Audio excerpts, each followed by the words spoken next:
why motorcycling comfort is an illusion, and why we need the struggle, the risk, and the discipline to truly be alive. Modern technology has solved the problem of survival, but in doing so, it has stripped away the sensory friction required for human fulfillment. This video explores motorcycling not as a pursuit of luxury, but as a deliberate return to an ancestral struggle, a managed fight against the elements that recalibrates our mental health and rewards us with a happiness that absolute comfort cannot provide. By arming ourselves with discipline and safety, we transform this raw exposure into an honorable path toward a more vivid, earned reality.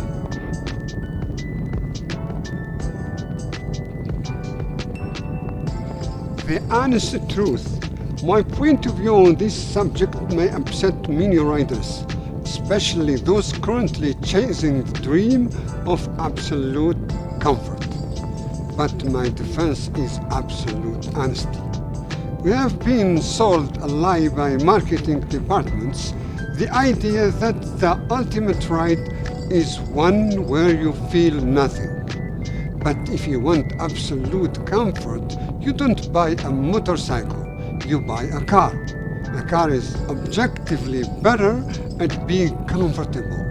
It has a heater that works, a seat that supports your lumbar, and a roof that keeps the world at a distance. To ride a motorcycle is to make a conscious, slightly irrational decision to leave that sanctuary behind. The ancestral ghost in the machine.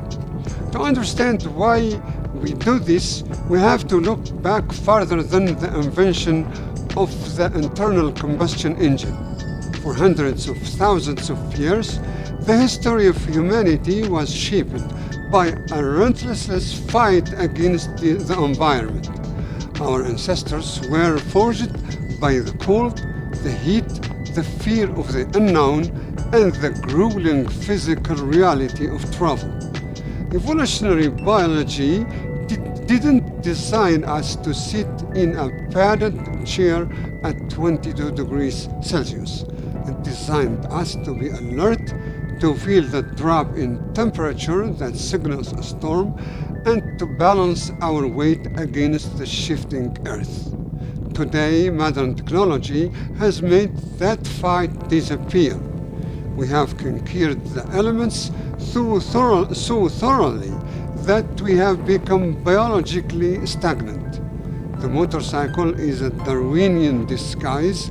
It's a piece of high-tech machinery that we use to smuggle the struggle back into our lives. When you feel the bite of the wind or the vibration of the engine, you are waking up a part of your DNA that has been asleep since we moved indoors.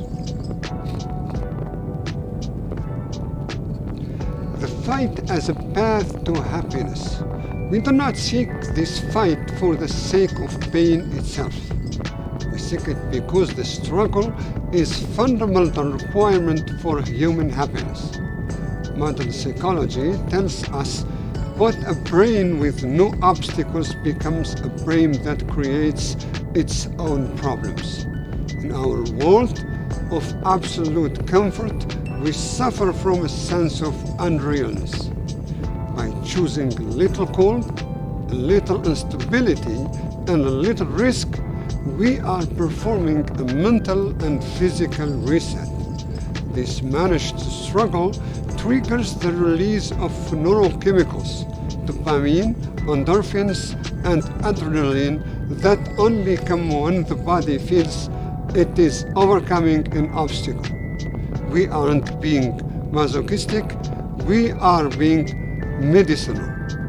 We are seeking the fight because the fight is what makes the peace that follows actually feel like peace.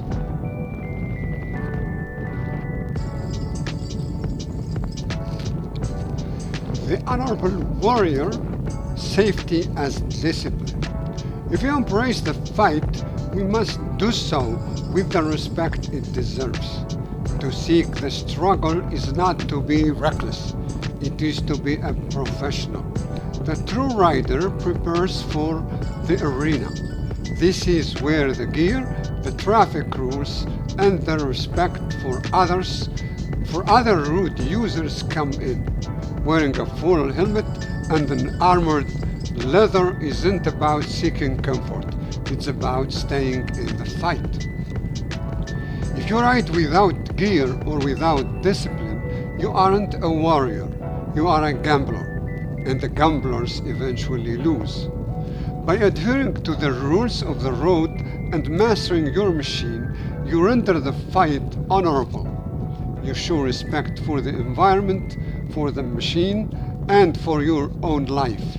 This discipline ensures that you can wake up and do it again tomorrow and the day after that. Safety is the armor that allows the spirit to stay exposed. A note on the machine. To be clear, this is not an argument against modern engineering. Whether you are on a stripped-down cafe racer or flagship Honda Goldwing, the fundamental truth remains the same. Even on the most luxurious touring bike, you are still engaged in a dialogue with gravity and momentum that a car driver will never understand.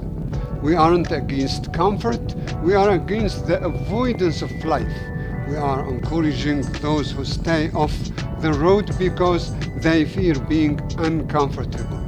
Don't let the pursuit of perfectly smooth life rob you of a perfectly lived one.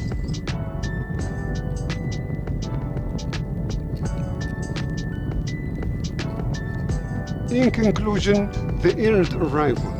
There is a psychological phenomenon where the value of an experience is directly proportional to the effort required to achieve it. This is why a cold drink or a hot meal at the end of a 500 kilometers day in the saddle tastes better than any drink or any food you ever had at home. You didn't just arrive, you navigated, you endured, you negotiated the corners and survival the elements.